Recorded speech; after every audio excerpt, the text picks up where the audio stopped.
She saved lives on the battlefield, but couldn't protect her dignity from a racist security guard in a shopping mall. His ignorance led to a scandal that shook society to its core. How she responded shocked even those who witnessed the whole thing. But let's start at the beginning.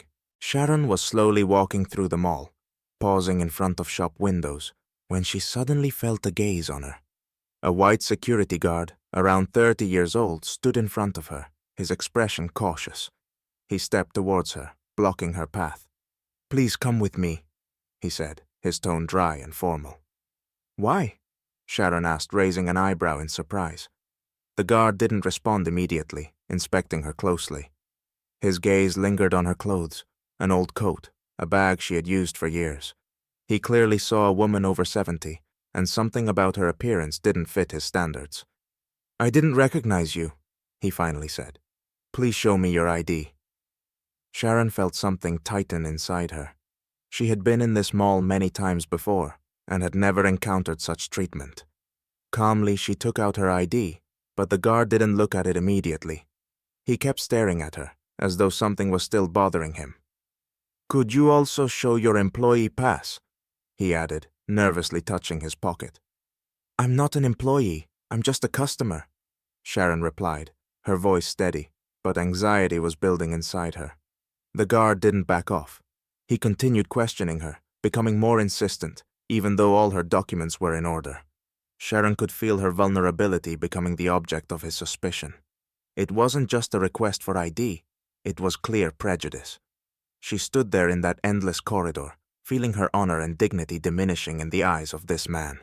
People started gathering around. Some whispered, some began filming with their phones. Sharon looked at their faces. Many were indifferent. Some could have intervened, but none did. The guard continued to ask questions, ignoring her frustration. Eventually, he reached out to take her bag, and finally, Sharon, struggling to contain her anger, said, "If you don't remove your hands, I'll call the police." At that moment, the guard froze, noticing how her gaze was becoming more determined. His confidence started to waver, but instead of apologizing, he once again demanded her documents, citing video footage. But now it was clear to him. He had made a mistake, and that mistake was far more serious than he could have imagined. Inside Sharon, everything tightened. This guard, with his prejudice and ignorance, became a reflection of the long battle she had fought. Flashbacks from her youth appeared in her mind, when she was just a girl, joining the army, never imagining the future would bring her so many humiliations. In 1944, at just 19 years old, she became one of the first women recruited into the Black Army of the United States. On the front lines, Sharon fought not only for her country, but against personal pain and injustice. In a war where racism was as evident as the bullets, she proved her resilience. Every day, every battle, was a test of not just endurance, but courage. Her heroism the day she saved a wounded comrade under fire became a symbol of bravery. She was awarded a medal for her valor. But when she returned home, she still didn't receive the respect she deserved. "Why do you need this? You're just a woman, a black woman, you don't deserve medals," they told her. But Sharon was prepared to stay silent and endure. She knew her place was in the fight, not in the words of others. But this time, in the mall, it was not just about her. This wasn't just humiliation. It was a challenge to her identity, her life, her history. When Sharon looked at the guard, who was still questioning her suspiciously, she realized he didn't even understand who she was. He didn't know that he was facing a woman who had survived war, racism, and poverty, but still got up and kept going. Her shoulders straightened, just like they did in 1944. She had endured far worse than this moment. The video of the incident quickly spread across social media. The guard, unaware of who she was, had humiliated an elderly woman, and now thousands were watching. People started commenting, sharing, and reposting the video. Soon, Sharon Williams' name was everywhere. Her Wadiwet heroism, her medals, her fight against racism. Social media was filled with anger, outrage, but also admiration. Liam, her son, responded immediately. An activist and lawyer, he held a press conference where he detailed his mother's life and her heroism during the war. He explained how she had faced racial discrimination, but had always stood for truth and justice. She didn't just survive the war, she became part of it. And this time, when she has to fight again, she's not alone. We are all with her, Liam declared, standing before the cameras. The guard, now at the center of the scandal, quickly realized the situation was spiraling out of control. He tried to justify his actions, but the pressure from the media and public opinion became unbearable. Soon, reports surfaced that this wasn't the first incident of bias on his part. Meanwhile, Sharon sat at home, watching her life become news. She understood that maybe her silence wouldn't have saved her, but with each passing hour, her internal protest grew stronger. She had long gotten used to staying quiet and restrained, but now her silence would no longer do any good. Sharon and Liam knew, to change something, they had to take action. They decided to go to the mall and meet with the owners, demanding answers. The weight was heavy, but Sharon was resolute. This incident couldn't go unanswered. The meeting with the mall owners was tense. Sharon and Liam sat across from two men in expensive suits. Both looked uncomfortable, but still tried to maintain a polite facade. The guard, the cause of the whole incident, was there too, standing in the corner, avoiding Sharon's gaze.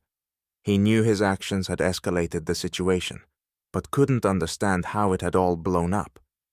Sharon remained silent, but her presence was palpable.